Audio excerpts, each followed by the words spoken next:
ولا شيشه ولا حاجه جنب. مش عارف. خد يا ده حدوته. نعم يا معلم.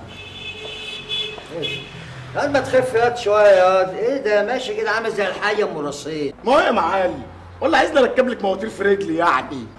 اه ما ده اللي انت فالح فيه كلام وبس، ما باخدش منك غير كلام كتك الغم. ليه بس يا معلم؟ ده حدوته ده عسل اسمر وحلاوه حلاوه. تسلم بقك يا عم عادل. قول له والنبي يا فندم ده مش حاسس بيا. ازاي بس يا حدوته؟ ده المعلم بيحبك وما يقدرش يستغنى عنك يا اخي. وانا برضه والله بحبه زي امي الله يرحمها. حط امك يا ياض اللي بتشبهني بيها دي.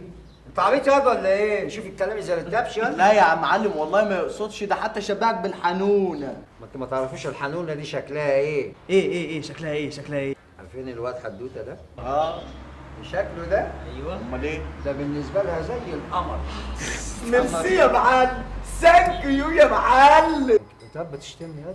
لا يا معلم لا مفيش حاجه، ده هو يعني بيشكرك بس بالاجنبي يعني. والله؟ اه والله. روح ياض روح كتك البلا.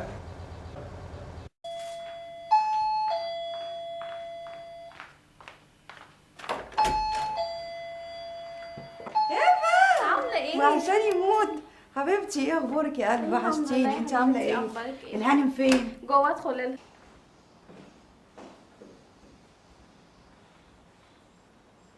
كلوله حبيبتي وحشتيني يا قلبي. عامله ايه؟ الحمد لله. بقى كده يا نادله يا جبانه؟ بقى كده عليكي اول ما ترجعي من المقابله تكلميني؟ طنشتيني. ممكن افهم بقى طنشتيني ليه؟ بقولك ايه والنبي يا مرة، انا مش عايزه افتح سيره الموضوع ده تاني. خلينا في المهم. انتي بنوتك عامله ايه؟ الحمد لله كويسه. مش الحال. الحمد لله. وجوزك يا بنتي انتي مش ناويه ترجعي له؟ حتى على الاقل عشان بنتك ما ترباش بعيد عن باباها. جوز؟ انت بتسمي ده جوز؟ اسمعي، انا استحاله ارجع للانسان ده تاني. المهم سيبك قولي لي بقى انت عملتي ايه في المقابله، علشان انا كلمته واخدت منه ميعاد ورايحه له. ايه؟ كلمتيه؟ لا ما تروحيش. لا يا بنتي اوعي تروحي. ايه حيلك انت وهي في ايه؟ هلا بقى تقولك حصل ايه معاها لما قابلته. حصل ايه يا ست هاله؟ ولا انت بقى مش عايزاني ابقى نجمه ولا ايه؟ انا مش عايزاكي تمري بنفس الموقف اللي انا مريت بيه تاني. ده طلع انسان زباله وواطي، وكل اللي بيروح له بيبقى عايز منه مقابل وتمن. مقابل وتمن؟ فلوس يعني؟ كان يبقى اهون.